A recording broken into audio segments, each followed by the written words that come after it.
Bon, j'ai rattrapé Cobra Kai.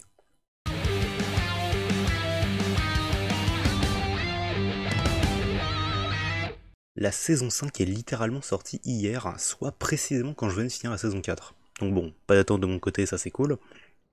Et donc on va parler un peu des 4 premières saisons. Vous n'êtes pas sans savoir que Cobra Kai est une suite de la trilogie des Karate Kid, que j'ai bien évidemment pas regardé avant de voir cette série. Du coup on va découvrir ou redécouvrir les personnages des anciens films pour voir où ils en sont dans leur vie. Mais surtout, on va apprendre à connaître beaucoup de nouveaux personnages, notamment les jeunes qui vont rejoindre les différents dojos, et donc suivre leurs différentes relations, amoureuses ou familiales. On va enchaîner en faisant un petit point par saison, et avec à chaque fois mon personnage et ma scène préférée. Pour la saison 1, le personnage c'est Miguel. En une seule saison, on le voit passer de gros nulos à champion, pécho une fille et se faire larguer pas longtemps après, et presque passer de héros à bad guy. J'aime énormément le perso et aussi sa relation avec Lawrence. D'ailleurs ça me fait une bonne transition pour parler de ma scène préférée, quand Johnny décide de donner son kimono de l'époque à Miguel. Une scène qui représente bien le respect qu'il porte à son élève. Pour la saison 2, le personnage que je préfère c'est Tori. Pas de grosse raison comme pour Miguel, je la trouve juste super badass. J'aime bien son attitude, et aussi je trouve que l'actrice est très jolie, mais...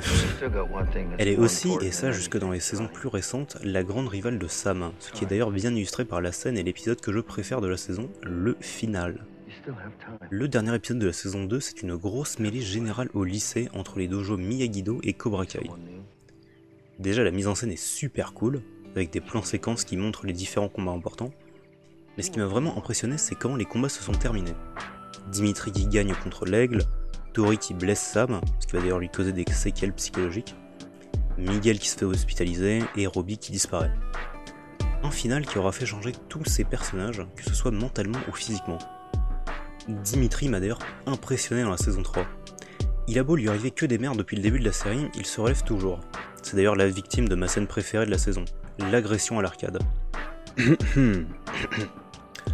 Sam, voulant montrer au Cobra Kai que les Miyagi-Do ne se feraient plus marcher dessus et intimider, voit ses espoirs se faire réduire en poussière.